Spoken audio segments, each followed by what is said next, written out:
Hi, Tom. Hi, how Hi. are you? Yeah. Very good. Yeah, the troops are flying in. Oliver.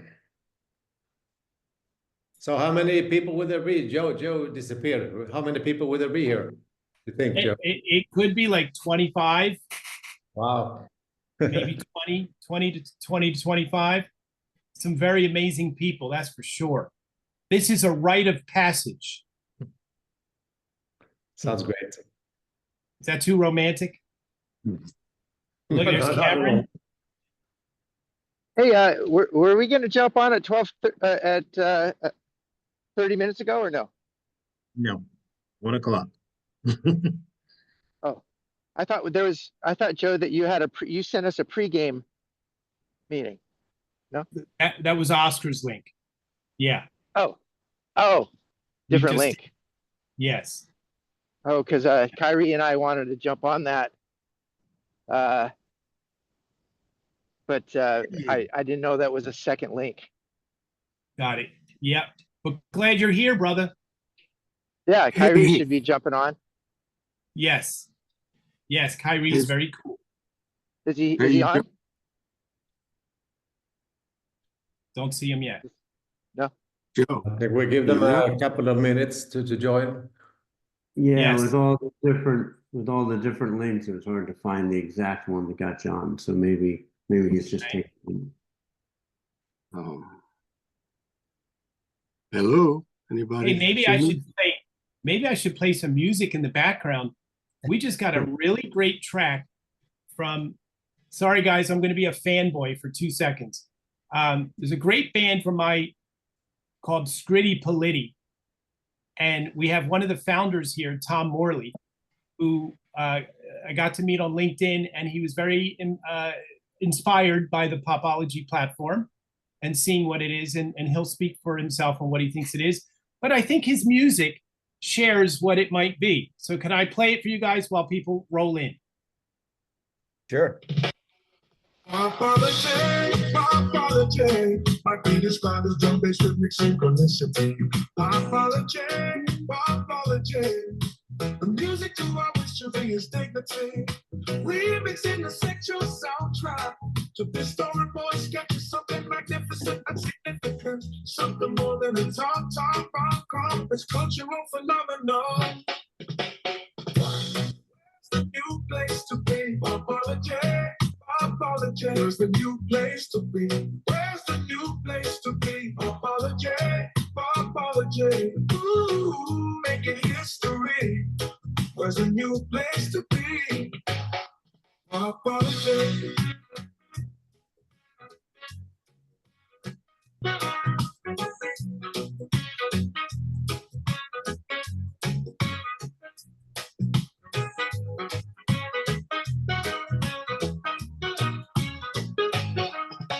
Where's the new place to be? Apology.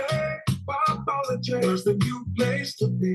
Where's the new place to be? Apology. That's great. Like that. Yeah, Isn't that, that it made me cry, guys. I'm sorry. very good.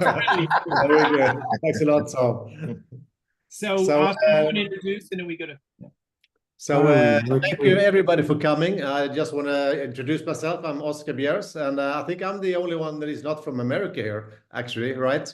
I'm from Sweden, and I'm the CEO of Popology Global. And just gonna tell you a bit about my background. I was before Popology, I was the CEO at Apple, actually, in Sweden and Nordics. And the last year, I was there for 20 years. The last year, we became #1 in the world as a country within Apple. So that was big. And before that, we started our own company when the web just came, when there was 1% internet penetration. We started a company that grew to, we had offices in New York, Silicon Valley, in Asia, Hong Kong, Singapore, and of course, Europe. We became to be 3,000 people. So we were the leader in that economy, so to say. So why am I now at Popology? It's because of the people, of course. Foremost the people, Joe, Lou, that has brought this to where we are now, but also because I see that this can be as good a journey as Apple was, as Icomedia was, because we do have a disruptive business model, offering advertisers 50% less of the price, and then sharing 50% to the influencers of what's left. That will be disruptive in this social media monopoly that there is today. And I think that the influencers that we share 50% with will be kind of like a virtual organization for us, where you will be our sales partners in America, in every country where we exist. We will focus on the niche influencers that have something special to say to their followers. So that's my vision, to get your support on challenging what there is today that is not working perfectly. So that's my intro. So Joe, you wanted to have some special introduction as well for one person here. You already showed a little. Yeah, we sort of did. By the way, Dan, can you skip Paul, his link, Paul from Whatnot? He's just texting me. Sure. I'll take care of it. Yeah, cool. Anyhow, guys, so I just wanted, hopefully we could all just introduce ourselves for a brief and expressing who you are and maybe what your off the top attraction to popology is. And I want to start with Tom Morley, because this guy is a true rock star and he's super endearing and super smart, and he really gets the vision quickly. And so we'll start with Tom, and if you guys all introduce yourselves, and this way it'll give Richard, our fearless CFO, knowing what questions to ask in more targeted ways. But Tom, we start with you, sir. Yeah, thank you. I'm going to start with a quote which it just occurred to me 10 minutes before the meeting, that Margaret Mead, you probably all know this quote, but I think it applies directly to this project. Never doubt that a small group of thoughtful, committed citizens can change the world. Indeed, it's the only thing that ever has. And I think I'm looking at you now, especially after Oscar's intro. And I've loved that quote for many years. And generally, we say it in a wine bar or in a pub or on a plane. And then we say, yeah, well, let's go and look for funding. And then we go and have trouble finding a cab and we forget all about it. But the great thing is, with Oscar's intro, it looks like you have some funding for this project, or the potential for it to be big and effective. And you know, I come from a time when there was no internet. I've told Joe that we used to make songs up on stage in my band in the early days. We used to do a song people know, and then we'd make one up. Song people know, make one up. I think we may be the only band in history who ever had fans in the audience not shouting for their favorite singles, but saying, make one up. Right. And there's an aspect of that here, which I absolutely love, because it was just unprecedented, but in a way, it was an idea that was waiting to happen. It happened in the jazz world, people improvising around jazz tunes, but no group had ever just got on the stage and said, all right, we'll make one up. But we know each other enough. And I was telling Joe and Oscar earlier in the week that we got applauded exactly the same for the songs that fell apart because they didn't work out. And the ones that went so well, people said, you never made that up. That was just brilliant. That's my favorite song of yours. And it was gone. You know, that was it. It wasn't recorded. But what we were being applauded for was our courage and our disruption and our kind of saying to the music business, because then it was all coming out of, you know, prog rock and stuff. When you had to be note perfect, we were just saying, all right, well, we're musicians. It's all about relationship. It's all about trying. It's all about innovation. Let's just not have that as innovation is our tiny little thing that we say we're about. Let's be innovative right now, right here on stage. And I think that's what you're doing. And when Joe said he thinks I get it, I have to tell you at first, I didn't get it. I thought because I'd seen Threads, I'd seen Blue Sky, I'd seen, you know, basically the same packaging of this, you know, different packaging of the same product, which is social media. And now I thought, wow, this is a business model that at first I thought it was a bit wacky, but then I thought, why wasn't social media like this from the beginning? Because when you get to my age, I'm 70, right? I'm thinking about my legacy. You can't help thinking about it when you're 70. But so I don't know how old some of you are. I hear people have crisis now at 25, a quarter life crisis. With midlife crisis is bad enough, let me tell you, but a 70 crisis is, you know, it's verging on ridiculous. So Joe, I think you've got this together just in time, because when I was an art student, where we formed the group back in the late 70s, I had this dream, right, that one day I'd have enough money, I'd have enough material, I have enough songs, I'd have, you know, that if I could afford it, I would hire a gallery and just for a weekend, and I'd show all my friends everything I'd done. And then I'd say, thank you very much, I can die now. You know, I may live a bit longer, but, you know, I've done it. And what you've done, Joe and Oscar, is you've created that, not just for me. I mean, I appreciate you've done it mainly for me, but you've done it. You've done it for the whole world. Not only that, I thought, as I said, I thought I might be able to fund it. You've done it in a way that we're being funded by our curation.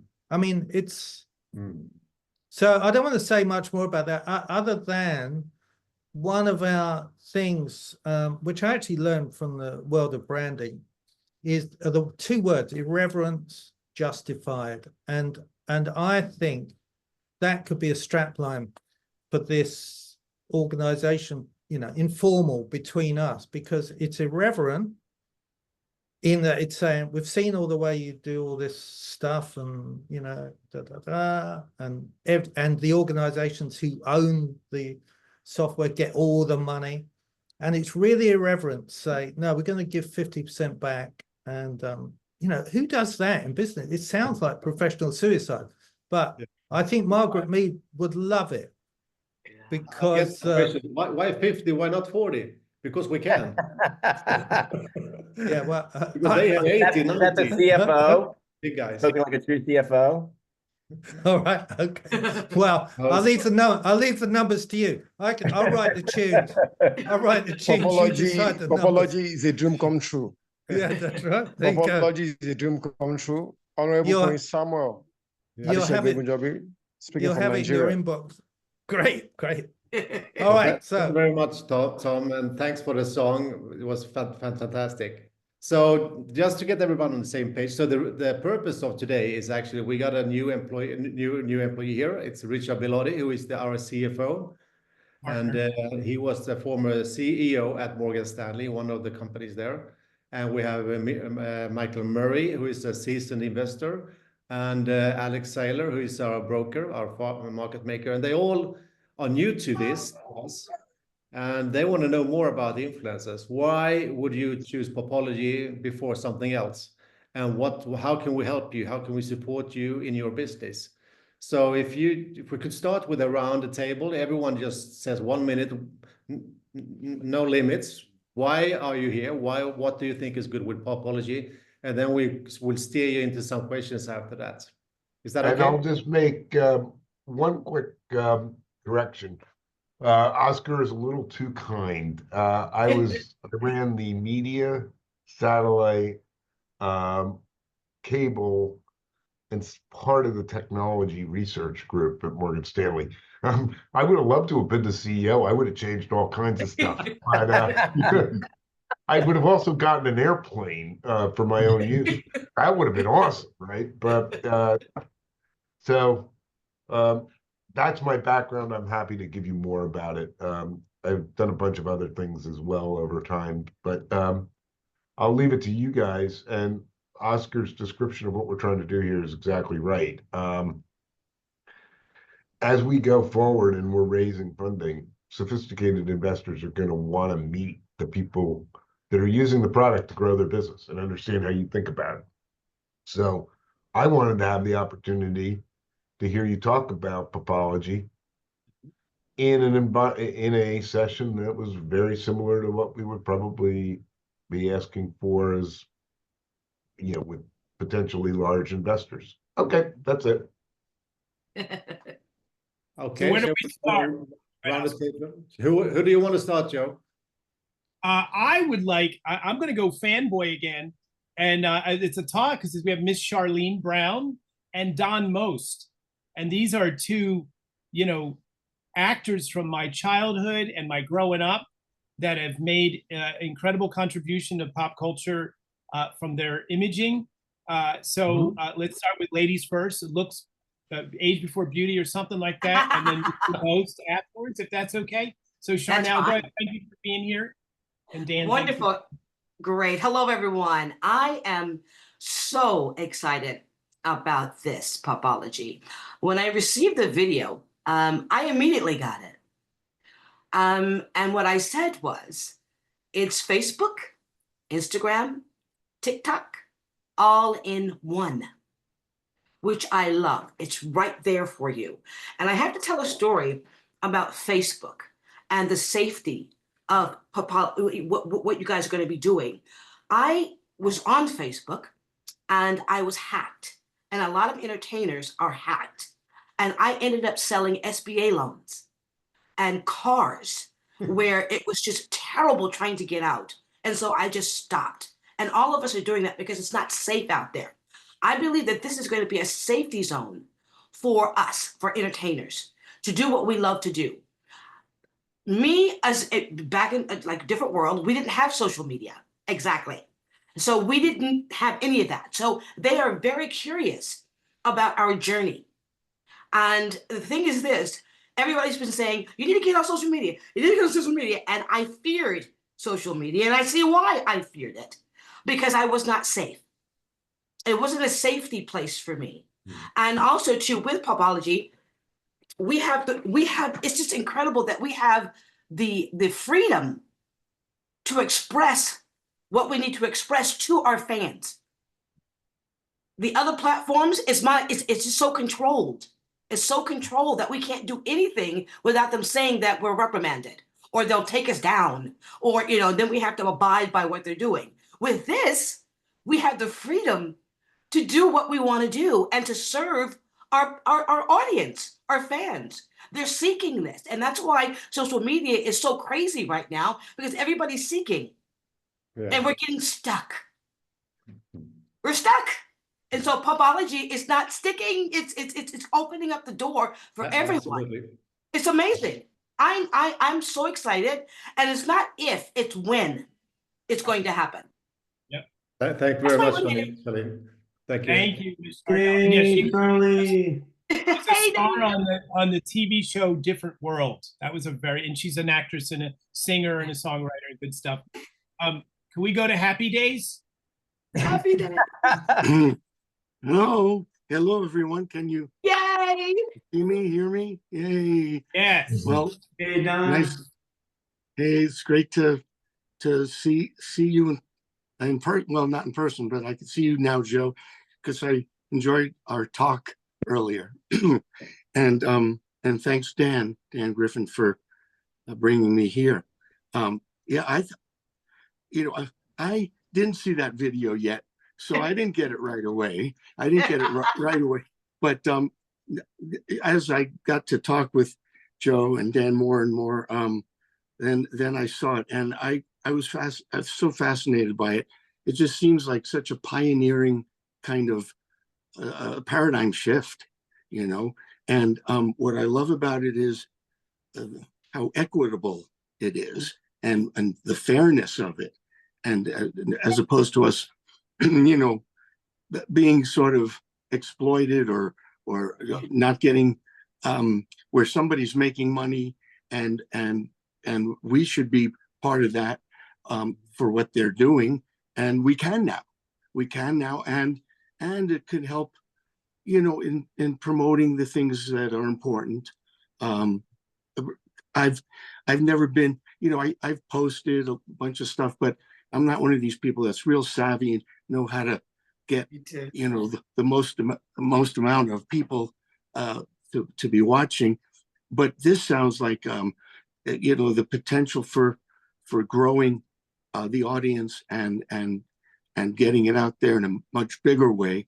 And then, like I said, the equity of it, I think is terrific. I just love the model. Yeah. Thank you very much, Don. And the safety thing, I like what Charlene said. I agree with her on that. Yeah. Safety. Yeah. Yes. Okay, so who's next? I want to introduce Mike Borgia. He is what I'll say, he's an independent musician. He is technically what this platform's built for, the smaller, you know, unknown that becomes, and he's working at this for a good portion of his life, and he's just very good at this business, knows his way around. So Mike, you want to say hello, who you are, and what you do? Hi, Mike.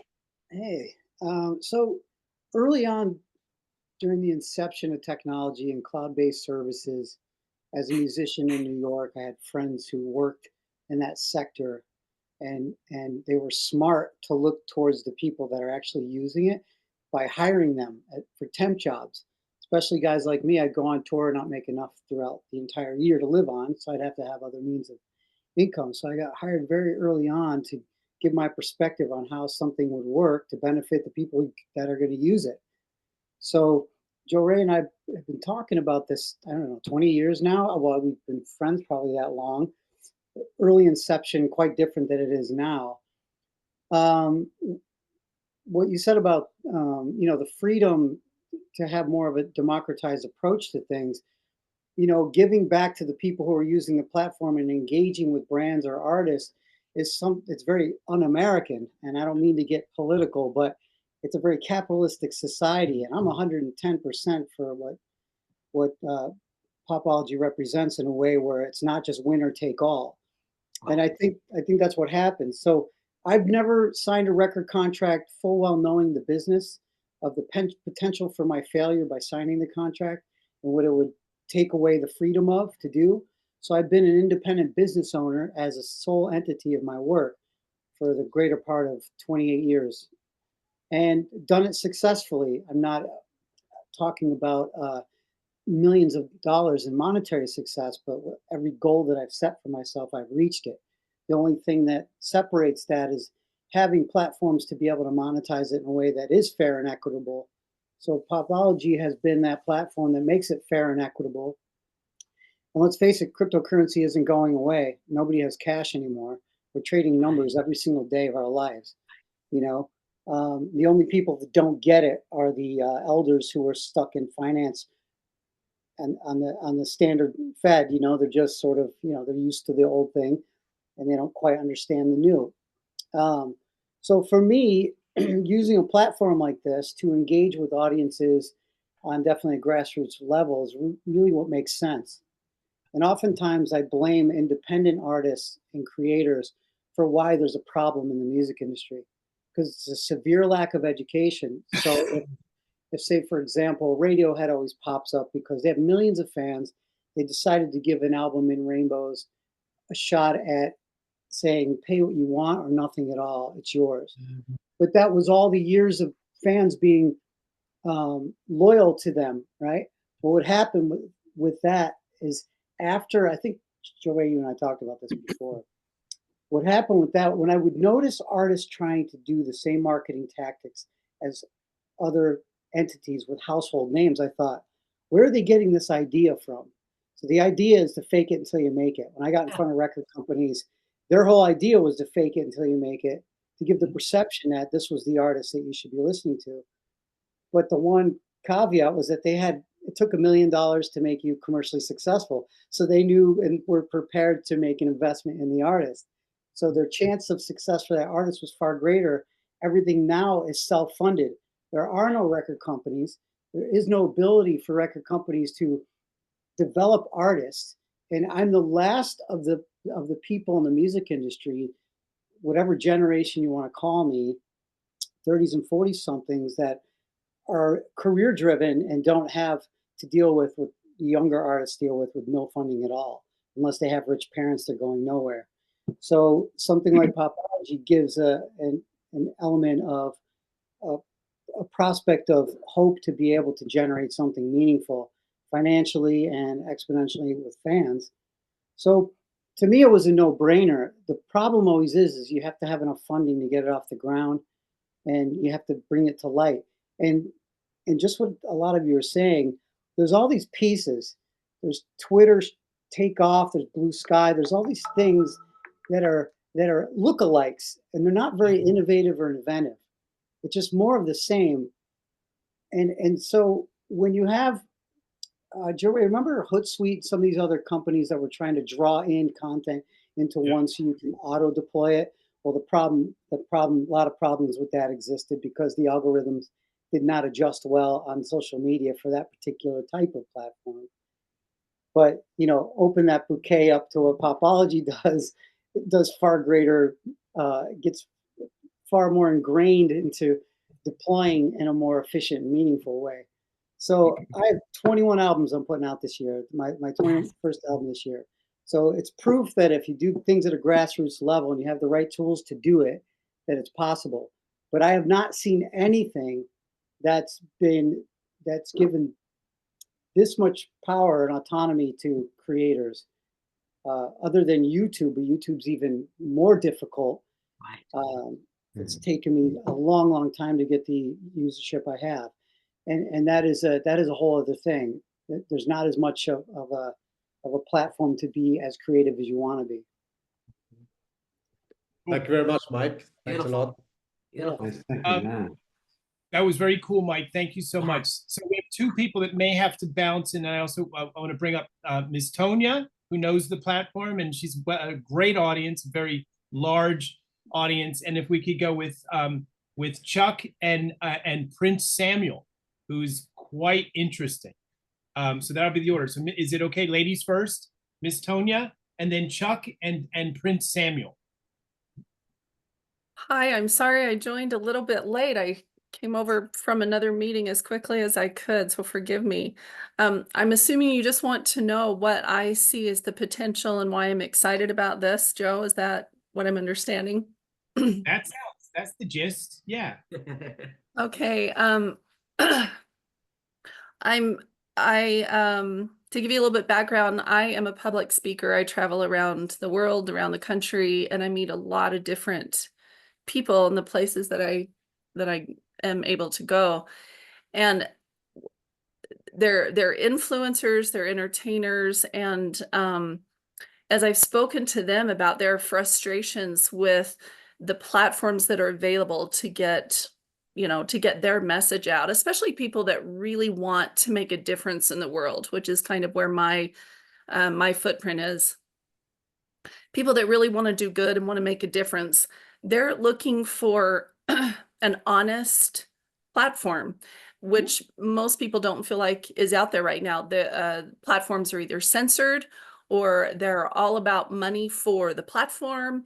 And it really, they dive deep into this greed and control. And that in the world that I walk in with the people that I am around most, it's a struggle. It's a struggle, number one, to want to support those kind of platforms. And it's a struggle to be on there and have any kind of an integrity and to make money on those. And so first and foremost, that is what really attracted me and why I went and spoke with James Dixon and, other people in my circle about it, is for the integrity of it, for the ability to get the message that you want to get out there, the ability to make a difference. And the other thing, I am not a gamer. I will say that right up front. It holds no appeal to me at all to sit on a screen and play games. But I am pretty much alone, I think, in that viewpoint. And the idea that you can come into this platform and have fun doing what you need to do. Your audience can have fun, your audience can earn money, you can earn money, the platform can earn money, is very, very appealing that there's that aspect to it as well. But probably the most exciting thing for me is that I hate going on YouTube and YouTube gets to choose my sponsors. Yes. I do not, there are brands, a lot of brands now that I really do not want to put my name behind, and I don't want their name behind me, and I don't have any voice in that. I have zero control on any other platform. And so that was huge to me, to be able to choose the other brands, the other labels that I want to join forces with, so that we can we can put forth, I feel good about putting out a united message with them. We support the same kind of values, the same, I deal with people who have integrity and values that I support. And so that alone, I was converted from the moment Joe told me that. So I have hung my hat on that. I'm all in. And that trifecta of, everyone being able to benefit and profit from this, to it being a fair platform that doesn't censor, doesn't control what I say, to be able to get my message out there to make a difference and to do good in the world. And the fact that I get to choose who to partner with, who are my sponsors and who I want to deal with, that trifecta to me it's unmatched. And I'm all in with that. Thank you very much, Tonya. Very nice. That was on fire. Yes. Thank you. Very nice. Let's hear from Chuck with those wild glasses. You got style. Rocking the Popologists already. Listen, good to see everyone. I want to thank Dan for inviting me. Good to see Miss Brown, my good friend. Listen, I like to tell people I'm a country boy, and that's true, but not really. I am a residential mental health of a large labor union, and I'm a non-political person in that role. So I get a chance to speak all over the world and share good news. And so I started putting a good news message out some years ago, and I would just send it to my friends. And actually, back in March, maybe April, March, somewhere around there, my team said, Chuck, you need to be on social media, and I was resisting it. And so from that point, I think I got over 120,000 followers or whatever. But it's been like, okay, what does that mean to me? And being able to share a good news message for all people, not just a specific type of people or population, but have a universal message of good news. I also like the component that Charlie started out saying, the safety is very important. I have license to protect as a mental health professional, so I have to make sure that I'm protecting myself on any type of platform. And then the third thing is the remuneration platform and pitch that Popology is presenting. Equity is very important, especially you have entertainers here, you have speakers, you have all types of people, but being able to participate in a fair way in the revenue is also important, because you need those funds to do other things, especially if you're really trying to help and move. Mike said something very important, being in the business 28 years as a musician. And my brother played for the Yankees, and so I got a chance to see how contracts can be fair and unfair. And so I'm very interested in Popology as a platform. I had a chance to, of course, talk to Dan quite a bit and see the videos. And so I like what I see. And I'm not a social media person, so to sell me and be able for me to get it, and then looking at the caliber of people on here, I didn't know Charlie was going to be here, so I really respect Charlie and Dan. It's so important to have like-mindedness, so we can do like-minded things, so we can be well-minded, and make that contagious in a courageous way. So I mean, that's all I have to say. I'm so glad to be here. I'm actually on my way to the airport, and but I told Dan I really want to be a part of this, and just keep hearing the people that I've already heard from really is encouraging, especially looking at what you've already done, what you bring to the table. Talk speaks to the collaboration opportunities. It speaks to building different types of institutions within this institution, within this company. So it's a lot of things that has a lot of things that we can aspire to. So I'm happy to be a part. Thank you very much, Jack. Thank you, Levin. So, Prince Samuel, you want to share with us? Hello. Hello, sir. Hello. Good day, everyone. Hello. I'm Honorable Prince Samuel Adeshegun Egunjobi, speaking from the largest country in Africa, the most populous Black nation, Nigeria, giant of Africa. I'm a strategist, I'm an innovator. I'm the founder of the Rebuild Africa Foundation, and I designed a particular model known as STEA, Skills, Talent, Technology, and Intelligence Revolution. So this popology philosophy aligns with my vision of tech innovation and offering, new concepts of blockchain. A platform where you can synchronize all your social media accounts, offering you security and also reward for browsing through the platform, rather than just wasting your time and burning your data without getting anything, like the mainstream social platforms are doing right now. And Popology, according to the research done so far, is promising. It's promising that it's going to reward you for your time and your data, and for bringing your digital asset onto the platform. And it's offering insecurity. A lot of people are quitting social media lately because of hackers. Hackers have been hacking different accounts. It's not secured. Sometimes, the admins on those social platforms, they block accounts. On baseless allegations. They report your account and they remove you, and you do not have access into your account.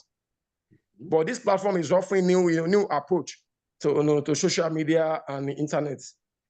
And this Web3 and Nigerian, we should be looking for the next generation now in Africa, because Africa is offering numbers, millions. When you're talking influencing, you are influencing numbers, not just one person or two people. No, you are influencing millions across the world. So I'm really looking forward to what this platform is bringing to Africa and Nigeria in particular, and I'm willing to support with everything I have, since it's an innovative platform offering new Web3 and reward for your time and your data. So I'm willing to support with everything I have. And our foundation is already established. We have children, teens, adults in our foundation, in our talent hub at the moment, and offering this kind of technology to them is another aspect to growth. When they have something different from Facebook and Instagram, and through this platform, you can still log in on Facebook and Instagram. So Popology is offering everything they needed, and not just wasting their time, they'll get a reward for it. So why playing games? But everybody cannot play game, so you still use it to access your digital marketing. So I'm willing to support. I'm looking forward to what the Popology is offering. Thank you very much. Thank you, Prince. That was very awesome. Army. You say Army, Your Royal Highness. You say Army. I love it. And he says, I love when I talk to him. He's like, well, I'm not that popular, but I can bring you a whole country. Go. Thank you. Thank you. So now what?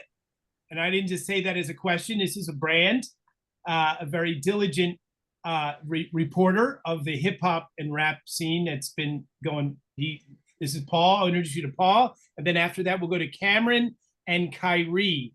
Cameron and Kyrie work together. Cameron's a leader in our marketing division, but he can speak on this to introduce Kyrie, who's outstanding. So Paul, now what? Now what? Oh, you're on mute. That's what. Get me off mute first. Let's start with There you that. go. All right. Glad to see everybody here. Glad to see everybody, seeing exactly what Popology could bring to their platforms or to their, what they're looking to put out into the world. I've been in entertainment for over 30 years. I started back in the day. I used to be a producer, then I went into video. I've been around a lot of people that, talking about from Biggie and Pac to these guys when I was I'm old, so don't take it like I'm young. But I've been around these guys, and I was there when they first were running around doing their projects and stuff. And I was like, I was a video guy back then, and I've went on to do a bunch of other stuff for other different outlets and different stuff like that. One of the things you guys talk about is the control of other platforms on your content or what you do. And I can give you a firsthand account from TikTok. I had about 30,000 followers, and they shut down my account. And they shut down my account because I was at a party. Bottle girls are walking by, happened to see a pair of ladies walk by. The next thing I woke up and my whole account was gone. And it's kind of crazy to have that much control over something that you kind of put, as much as we don't want to accept it, we put our time and effort into these platforms. This is your life. You start putting up there. You start putting up memories that you might not have on your phone. You might not have someplace else. It's just there. So I get that. But to give you a background on me, like I said, I work with a lot of I work with a lot of celebrities, artists, sports figures. I'm kind of like, when I started doing video, I was the guy that was around these guys when no one had a camera. Right. So they trusted me.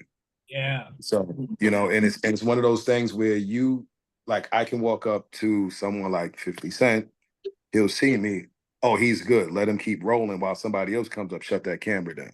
I can walk up to somebody like Fat Joe. I just left Vegas, and Vegas, they had Complex Con, and I was with the Drink Champs. That's cool. Noriega had Snoop and Dre.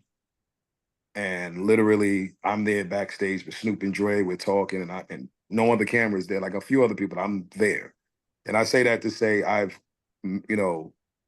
my brand is kind of like okay, they trust me. They know I'm not going to leak their important stuff or stuff they shouldn't have. So to say that, I say with Popology, it's great to know that I can control what I have in the world, what I need people to see, and to know that I can bring all of my entities from TikTok, Instagram, X, now Blue Skies, to this platform, have it where it's under my control. And also now I know where it's going and who's using it and what I can do with it. So I look at it like, where can I control my content and stuff? And Popology was one of the things when he said, yes, you can have control over it and you can choose who you want to advertise with. That's like, you can control it while, other platforms hopefully give you something good. Nope, you're in the pocket with those guys. So that's my biggest thing about Popology. Like I said, I've been doing real quick. I went on YouTube at 2006. They started in 2005. Telling people to put free stuff up online, they lose their minds. But now we have a platform to do it. That's where we're at. So let's Popology. Listen, this is that time. Let's get it going. Appreciate you guys. Now what? Now what? Now what? So, Richard, how are you doing? Have you got all your questions answered, or is there anything specific that you want the next speaker to touch base, to double click on? There's it's interesting. I expected to hear a lot about the revenue share, which I did, because clearly the big platforms only give away revenue if they have to. This is a more equitable split. But what I didn't anticipate was the attribute of fairness. And look, I'm a financial guy. Okay, I mean, I ran part of a hedge fund. I worked at Morgan Stanley. Before that, I did bankruptcy investments. So I know a lot about numbers and absolutely nothing about producing content. Zero. So I'm a good example of an investor. They won't know much about creating content as well. It's not how their brains are wired. So this concept of fairness is really interesting because I didn't anticipate it. And I would guess most investors wouldn't. So if one or two of you could explain, give it like a couple of concrete examples. Like I understood the example. You're at a party and a girl walks by with bottles and, okay, shows up on social media and then they censor you. A couple of more examples of what you mean by fairness and censorship would be extremely helpful because I think that's going to be an area where investors really want to dig in and explore. Cameron, do you want to take this one? And then we get Kyrie. And after Kyrie, I think Oliver would be a nice person to maybe put Oliver, you want to weigh in on that too? From some level? You can think about it. No, let me think about it. Okay. So Cameron.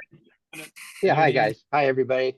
It's Cameron Casey. I've been involved with Popology since early days with the crew. Going on 10 years now, and we've I've believed in the platform since day one. And when you talk about fairness, you talk about being equitable across the board, being transparent, being holistic. You talk about collaborative, right? And when I talk about being equitable, I mean, we're taking the power away from the gatekeepers, putting the power into the creators' hands, right? So the creators now have a chance to control their destiny with their online business. And I think that's where when they talk about, fairness and being equitable, there's also the safety of knowing that you're in control of your own content. There's the freedom to choose the brands you want to collaborate with. You're dealing directly with brands now. So you, as a business person, a creator is a business person. The creator now is the new business person of the future, right?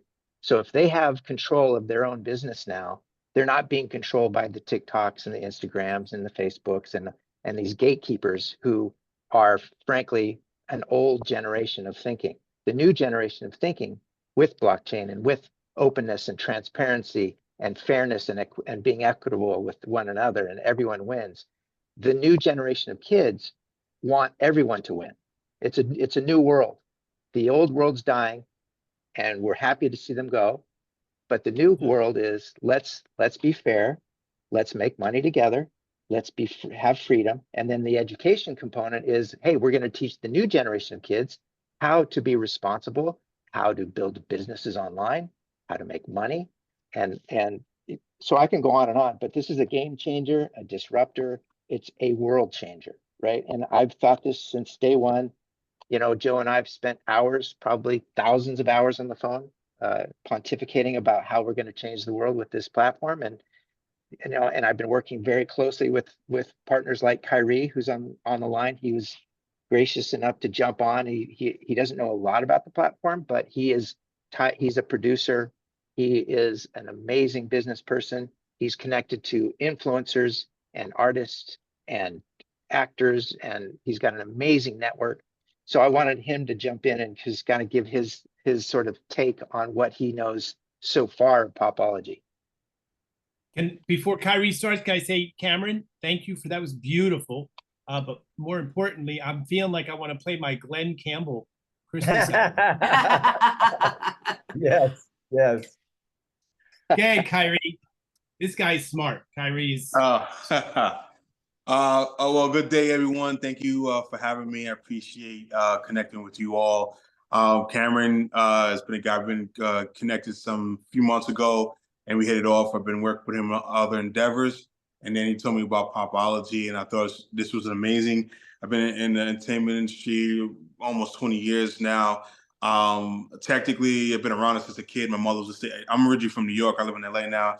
My mother was a stage actress, Broadway, off Broadway, done it all. And then I was a little child actor, doing little stuff like that. But I've been around it. But professionally, I would say where I was able to impact it. I've been a manager. I've been in a lot of different roles. Right now, I'm a consultant as well on a creative end. I'm also a producer, executive producer on music and content. So I've been around it. worked in many different roles and different capacities. So I have an understanding and an engagement on the mentality and the mental space of a talent in regards to platforms, and also have dealt with brands for many years. So what I've been always try to help with the connection with brands and talent. As we all know, the industry, music industry and TV and film industry is all messed up. You know, last year was a strike, music industry, so much things happening. So I always had a sensitivity when it comes to talent and to help find ways for them to monetize, and from influencers to actors to athletes, whoever, to give them the opportunity, and also with brands. And a lot of times it's more one-sided, but I, always want to help to bridge that gap where it's going to be a complete partnership in a way where all parties involved can benefit and we all can grow. So when I got introduced to this, I thought it was amazing. I have a lot of friends, just colleagues or whomever. I still a lot of people with platforms. I watch everything. I study everything. And there's always an issue with, as we discussed earlier, about censorship and control and the whole nine. And as we all know, we all fight for our rights to speak on our behalf. We know some people take a little bit too far, but at the end of the day, sometimes it's not. It can, when there's control, there's agendas and there's people that can, for what they like or dislike. But with Popology, I love the opportunity where you have more control, more engagement. And the greatest thing is to help influence, not just influencers and music, whomever has their own platform, to monetize, and ways to be more independent, that's the senses, that's what's going on, and the momentum that's happening. Everyone wants independence and be able to build their own brand and business. So I've always preached that. For many years, I used to tell talent, especially artists, hey, get your own website, you own it. Social media, we do not own, we do not control. They can shut it down. I remember several years ago when Instagram in the very beginning stage, there were times when it would just start bugging, shut down, people lose their mind. And I said, and then when I saw that, I was like, okay, I can see that we don't control it, and it's free. When something's free, you really can't complain much, So now it's like, getting your own platform, having these platforms is great. As I always tell talent or anyone, use it as a marketing tool, have your own website, build your own, get your own data, stats. Social media we cannot control. But with this, we can take more control and still having those platforms, but also even with, again, brand partnerships. A lot of times they, even with YouTube, they'll just give you brands that you have no association, there's too much control. So when I was told that you can actually choose what you love to be a part of, like if you love a fan of Nike, but they give you Reebok, I'm like, I don't like Reebok, but they give you Reebok just because. But now you can say, hey, no, I want to work with this brand, this brand, this brand. It also helps the brands. If I'm comfortable and this is a brand I want to work with, I'm going to put more effort into making sure this partnership makes sense. So with Popology, I love the idea and what it can bring to all parties involved. And, another opportunity for us to build another revenue stream and be consistent for a long time. And I always want to be a part of things that has longevity. And I think obviously Popology is that next big thing, and could definitely take us to another level. Absolutely. Thank you, Kyrie. That's Joe, very cool. Joe, could I say something quickly about fairness? But I'll take 10 seconds. Sure. That Richard was asking about examples of fairness, and I think what Tonya said really impressed me, that she can have an audience, but she can't at the moment control what she's advertising when people are watching her, and that's really not fair. That so I think there's an aspect of fairness which is more kind of moral than financial, and I think that's a big thing with young people, especially now. Yes, you're right. Selecting the brands, you're the buyer anyhow, and you have the audience for that. So sorry, it's not for me to sell. Oliver and then Thomas, or Oliver, I just love you, sir. Oliver was my producer we worked at Ridley Scott for Spice Girls and Fidelity Investments and big projects, and taught me my brain to some extent. And I have much respect for him, and I love his appreciation in our jobs. Go ahead. You're very, very kind. So I am Oliver Fuselier, and I too had a quote in it, and I don't know who said this, but when you hand good people possibility, they do great things. And when I first, I mean, I've known Joe since the beginning of my career at Propaganda with David Fincher before he ever did a commercial, and did music videos for Madonna and whoever, but and we worked together a lot. And he started talking about popology. I think it was 20 years ago, but it might have been 25. I don't know. I never understood it, but I always said, "Oh my God, whatever you're doing, I support you. I just think it's going to be great." I lied to him a lot just to kind of support the entrepreneurship that he was. And then, as this quote says, as you hand good people possibility and great things happen. I think over the past year or so, certainly over the last decade, what has happened to this platform is really quite extraordinary. My background is running production companies that produce content from everything from music videos to huge commercials with really big directors. So content is really important. Ownership of that content or the profitability is even more exciting, and that's what this platform allows. And I can't really say too much more amazing things than everybody else who's spoken prior to me has said, because it's all true and all exciting. But for me, knowing the brands and having the experience that I do with brands over the years, and having the relationship that I have with brands, and being able to bring them and introduce them to this platform is really, again, another extraordinary opportunity in advancing how we as content makers, as producers, as influencers, really change pop culture. And I just think this is really extraordinary. I really appreciate the opportunity to be a part of it. Oscar, thank you for all of your emails, and Dan as well. It's been a pleasure, and I think that there's some extraordinary talent that we just heard from, and I just have to applaud this platform and the what is the word, the tenacity and the ability just to keep going, Joe, how you have without any kind of pause, and you've always been a champion, and I think it's amazing. So a pleasure. Thank you, sir. Thank you He's so a much. powerhouse, Joe. That's for sure. And we're going to keep going. Yes. More to come. So, Yes. so Thomas, maybe we'll go with Thomas Woodland, and we'll introduce Angela Weathers, warm it up, and then maybe Jonathan Reingold, and get to Dan Griffin kind of flow. But Thomas he looks like David Lynch. Yes. But he's got a lot of thought behind that. Well, Lynch does too. So go ahead, Thomas. I had lunch with David Lynch. Oh, wonderful. I'd love to have lunch with David Lynch. Yes, I'm Thomas Woodland. I am the founder of a company called Woodland Growth. And my background is I worked in private equity, delivering deals for years and years, delivered a lot of deals. And what was missing in my own life was life itself, the aliveness. And then I looked around and I realized, oh my God, it's not in anyone else either. So I saw that what people are really missing is a deeper purpose and having meaning beyond money in their life. And so now I work with families of great wealth to unite their family around a common purpose and a vision that inspires them, but also inspires others who come into contact with them. And the key word here is purpose, right? And it goes back to what Tonya was saying and what Tom brought back into the conversation here, which is how can you live on purpose if you cannot choose what brands are associated with you?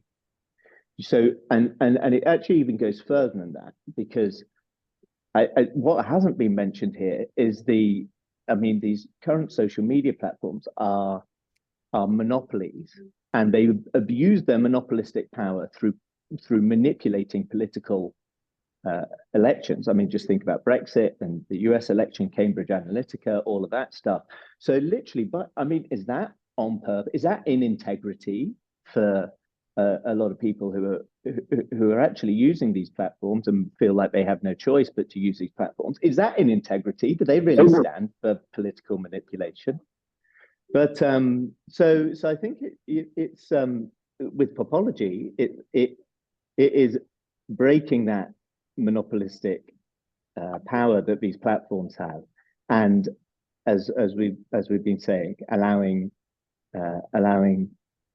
creators and influencers to actually really stand in integrity for the cause they believe in by choosing their brand partners and being on a platform where there is no manipulation. It's really popular, the science of popular. I love that. Thomas, thank you so much. Pleasure. We got Clint here. He's a hardcore influencer for God. He's got muscle and faith. So I'm so sorry that I'm late, Joe. I apologize. We had to handle something for God. But yes, 100%. Where are so tell us the who you are, yes, how social media that may be a little pitfall, and why is Popology, like, what's in it for you? Why is this going to make you and your message and the influence you offer more powerful and potent? Beautiful. Okay, so I'm the founder of Limitless Faith Ministry. We build men of God around the world. We have people all over that are being discipled through a 3-step process: release, receive, commit. And I fully devoted my life to Christ. I'm a full-time seminary student as well, and currently preach to around 2,000 people every single morning on TikTok as we speak. Now, the problem with this is that when you are building a ministry or any social media platform, they love to take your money regardless of what you're going to do or whatever it might be. With Popology, what I see is that they want to give a large percentage back to the creator who is actually doing the work, like who's actually putting out the content, who's actually putting in the hours. And when it comes to content, I don't think a lot of people understand this. We have to spend money to make good content. Right? We need to make good content. We have to spend money because we want to put out a good product. So Popology to me is honestly one of the best things I've seen in Web3 when it comes to this. And me and Joe have been talking for quite some time, and how we got connected was through God, and it was a God moment and a divine appointment. So I know it was all ordained with God. But I can tell you right now that this will take off into a place that I don't even believe that we can even see it, is because if you think about it, we kind of like to put God in a box. And what God, this I believe, will be absolutely incredible once it's in front of the right people, and once we get this first investment through, which I believe this meeting's for. Zero win. Sweet. Thank you, Clint. That is absolutely accurate, and it is underway. I always say God is not done writing words. We just said that before you came in, Clint, that we have our new CFO. Then he wants to hear from the horse's mouth what's in there for influencers with Popology. So that was perfect. Thank you, Clint. How about Angela? Angela Weathers, she is a sports educator, sports influencer, very acclaimed in her many leagues of professionalism, and she's also supporting us with the academy. But go ahead, Miss Angela. Sure, I think I can speak to pretty much everyone that's in the room. I've had a variety of experiences here. I'm an ex-professional basketball player. But I like to say that the reach that was most impactful was from a community development, economic development standpoint. And so education is the most powerful vehicle that we have. And Popology is a amazing means, and how timely right now because of the media literacy aspect and the different arms here that include gamification, the way our kids learn, right, post-pandemic. I am also a educational leader, former dean of students, so that's some of the background there. So I do know how students think and student athletes think. And so you couple that with the power of being able to, as a couple of people have mentioned here, is to express yourself. We are in a time where name, image, and likeness and your intellectual property is very much important. From between gaming and the NEAL space is billion-dollar and trillion-dollar industries. And so this is a very powerful vehicle. And so within the Academy, I'm very excited as a NEAL certified consultant to be able to build that framework that is going to integrate just a little bit of everything that has been said here, and then obviously give everyone what they want right now, and that is to be heard, to be seen, some people to be famous, and to make money, right? In a world where our economy is struggling, but the power of technology that moves at the speed of lightning, we have the capabilities for an exponential return with Popology. Thank you very much. So we've got, so who's going to get the last word? I think Dan Rush will get the last word, but we got Dan Griffin, Jonathan Reingold. You got music. The way you speak is very potent. And then I guess we asked Richard, and I'm glad Doug Ravelli is here. I just want to shout out. So what do you say? Dan Griffin first, then Jonathan, and then Dan Rush? Yeah, and I'd like to interject one more thought. And I'm trying to anticipate how investors are going to react. So some of, again, you caught, investors know a lot less, as I said, about the creative process, and then you're going to be, it's not what they do, right? They understand mathematics. Creativity is not generally a big piece of their world. And so one thing I was surprised by was fairness.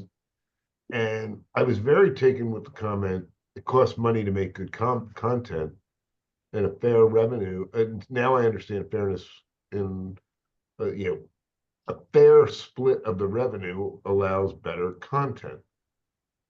I think that's really important. So, and it sounds like the vast majority of platforms are not supporting you guys.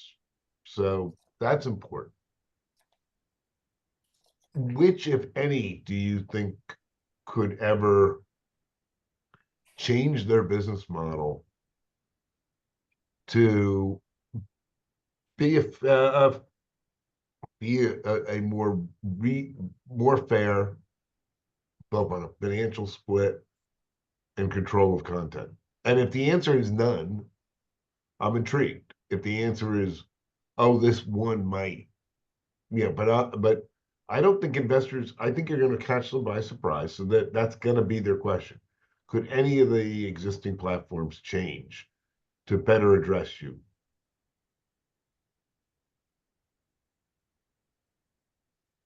I have an answer, but you don't want my answer. You want to hear from them. So I want to hear from them. You are correct, Joe. And so maybe the next couple speakers could talk about that, or anybody else who wants to interject. Who wants to tackle that? I would like to say something which relates to it. I got to bounce. So, can you guys hear me? It's Jonathan. We'll go to you, Tom. First after. Go ahead, Jonathan. Yeah, I just think it's important for the group, let's call, the influencers, to understand also the back-end dynamic of the blockchain, because beyond just being an influencer and being able to program your own media channel and have control and pave your own destiny, the blockchain enables the IP holder to perpetually generate income for themselves. So, this is something that really hasn't been done before. And I think that's a big game changer. I don't think I'm best suited to explain that to the group, but I think if they knew a little more, they'd be able to create some sound bites that I think Richard really wants to hear, not to in a contrived way, but just in terms of the ability to earn, and the whole economy of this platform is different than anything else out there. Yeah. Well, I have to elaborate a little bit here. And Tom, we'll go to you because I know you had a thought. the blockchain changes the entire face because it's decentralized. For a Facebook or Instagram to become decentralized, it would require a complete revamp of their whole model. So, you know, could they change? Yeah, everything's possible there, but you know, it's like, you know, you could also give your house away to 2 people. I mean, we are designed from a ground up. So for the all you people who are using the platform, you are ledgering your behavior, you are ledgering your digital rights, you're also curating other digital rights in an ecosystem that supports everything. And all of that is bundled into something that is merchandisable for data and commercial value. Mic drop. Go ahead, Tom. Richard, it might help you. Every musician on the planet has been invited to a restaurant to play for free for several hours for exposure. And we have an equivalent on social media. Everybody who makes content for social media, the social media is saying, but, you know, you might get a job out of this. So we're not going to pay you anything. We're doing you a favor by that exposure. So that's just a kind of an example in real life that where we're kind of exploited because the system is built to exploit us. I don't know if any other social media platform, having seen Popology be successful as it will be, will go, oh my God, we've been rumbled. Just like all those restaurants. If one restaurant starts paying the band, the other restaurants might say, do you know what, rather than just offer them free food, we might have to pay them. Yeah, and I must say we have discussed this. Then the big giants, Facebook and YouTube, they can't do that. They can't give away 50% because they're traded on the stock exchange. So that would be a disaster for them. Their owners wouldn't allow that the share would go down, not even 10-20%, right? So they're stuck in the corner. So I think could be a small one like us that has this idea and want to go for it. So that's why we have a kind of wanted to get Richard on board to find out what are the weak spots, but what to cover them, and that's why he wanted to talk to you and hear are we that important for you? And it seems like we can do it together. We can support you, and you can support us to get there. Yeah, I want to be clear. Obviously, since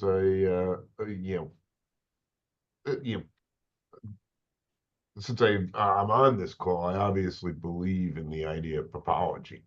What I'm trying to do is for the team, a good capital raising process means, and I know some of you, are athletes. If you're going to play a game, you want to try, you want to try to anticipate what can occur during the match. I played rugby for 10 years, so that's it's just amateur. You want to try to anticipate ahead of time, right? You respond better to situations when you know what's coming, when you've seen it before.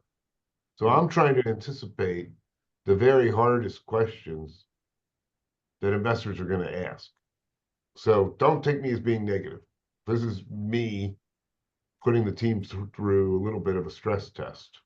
No, I don't think that's the case at all, Richard. I think the questions you're asking are valid questions, but ultimately everyone on this call believes in an opportunity. And if you look at anything that's ever presented that's new and shiny, everyone slightly gravitates to it, right? They think about it and say, hey, maybe I can use this. Now that we took the time to build out these verticals that support artists from different levels and make sure that we do build our business model, it puts us in a whole different type of industry where there's trillions of dollars that's available out there, or billions. I mean, let me back up, billions. Billions sounds We are good. placing ourselves in a great way to be the first that allows artists to earn We present information that's being ledgered. It's being done by the people. We see where it's coming from. It's a unique approach to earn from what you're creating, as well as still indulging with your social platforms. But ultimately, you become a champion of your own content and earn from it. That's important. That is going to be the disruptive game changer of the future. That's why all the cord cutting of television and streaming capabilities, we're tying all that capability into allowing our users that access and capability to stream their visions and earn from. Can I make one more metaphor that I think is good for everybody in a way?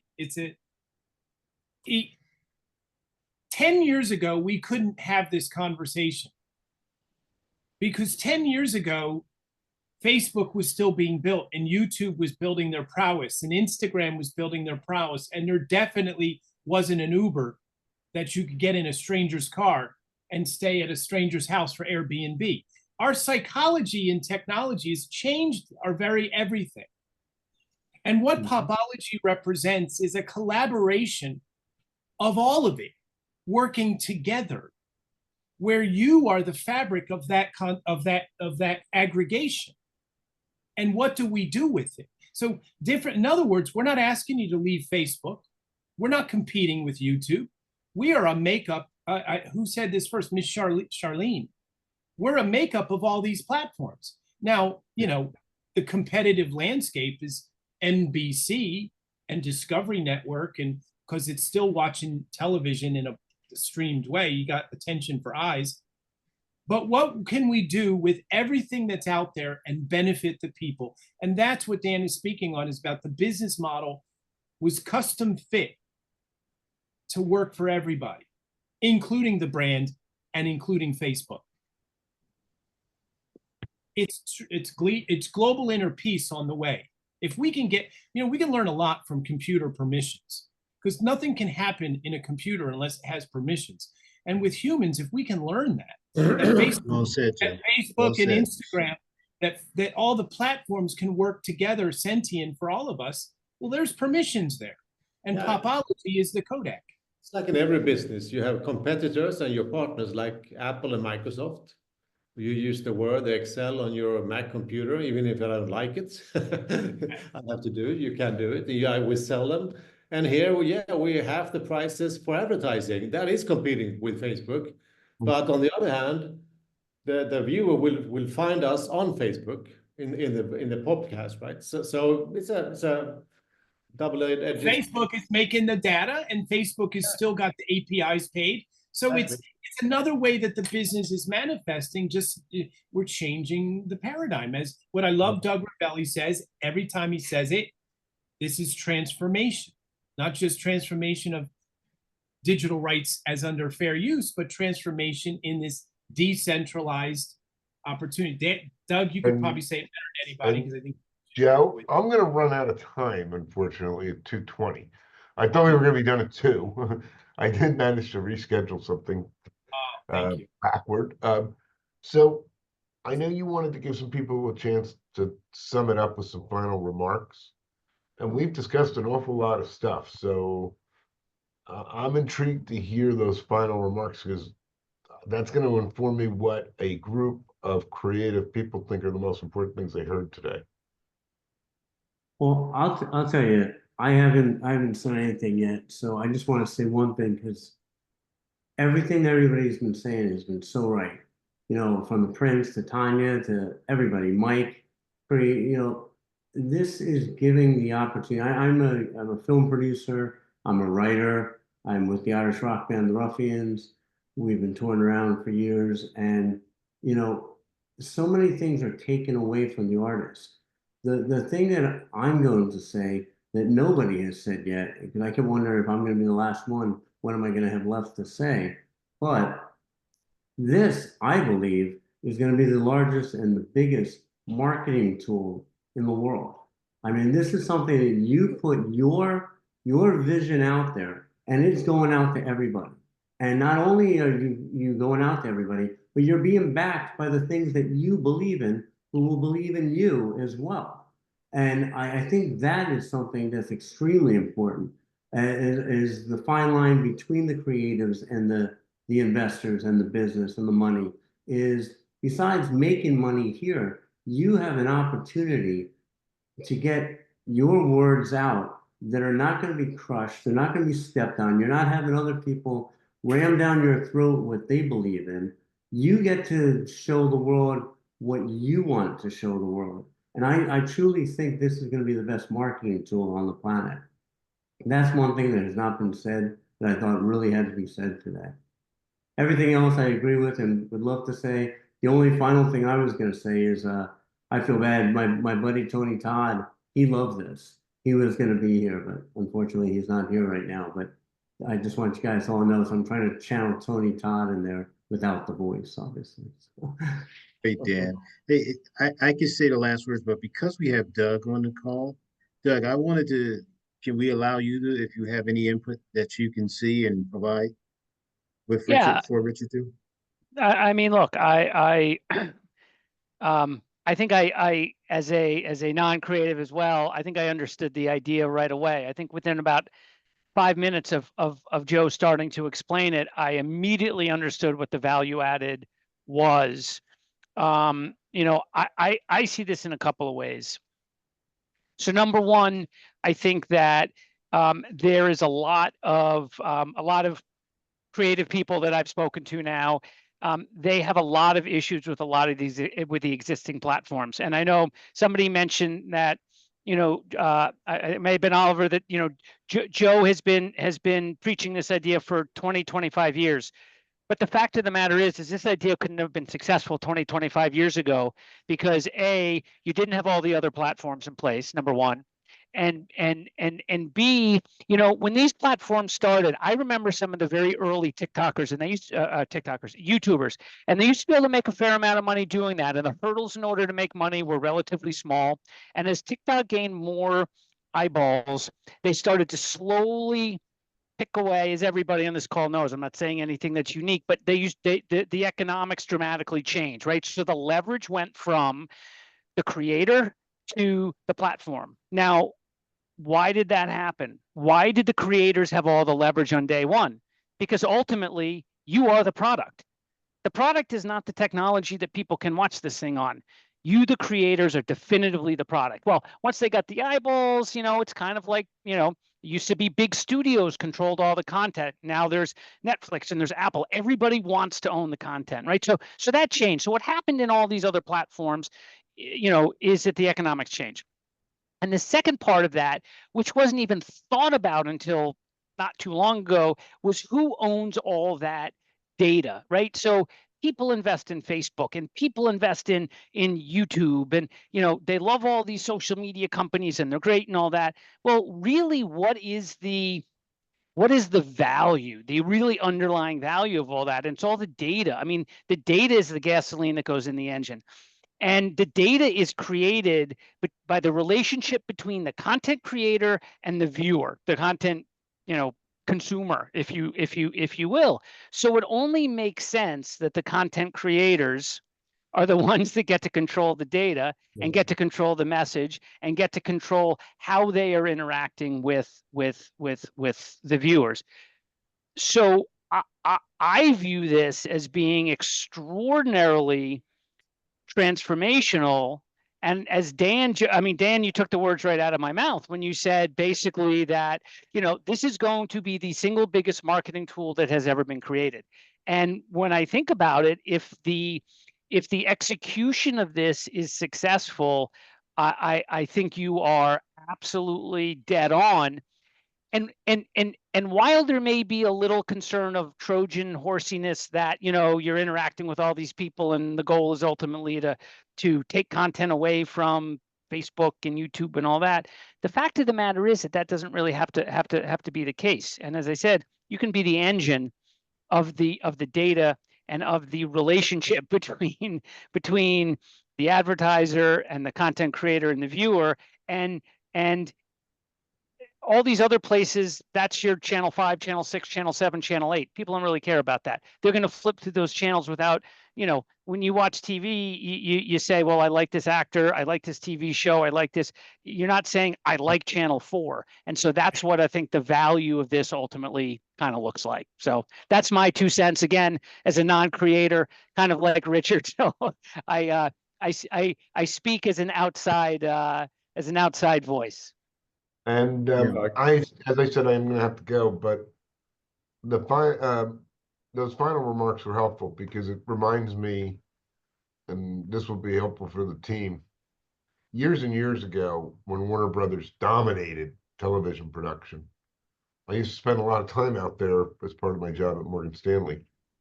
And they weren't generally all that willing to admit things, but one time they did admit to me they were the biggest television production company in the world, and yet no one knew if the show, if you asked people in a blind test group, who made the show, other than the insiders in Hollywood, no one knew, no one cared. They liked the show. I mean, they liked the story, they liked the actors, and that's the power of content, right? People are loyal to the content. They could care less, what channel it's on. That resonates for me. That's a really important point that we need to probably really drive home to investors. So thank you all. I know Alex may be able to stay on a little bit longer, but I apologize that I can't. But this has been fantastic. Thank you very much. We're happy that we were able to get everyone for you. Joe did a fantastic job to line up the great team and influencers. These are serious people. They all believe in our dream and what this can be. And there's so many other great verticals that we didn't even get a chance to cover, even with the media literacy side. And just tapping into all of those other great business models that Popology will offer to the world. So we're ready. Now we hope you guys are ready for us.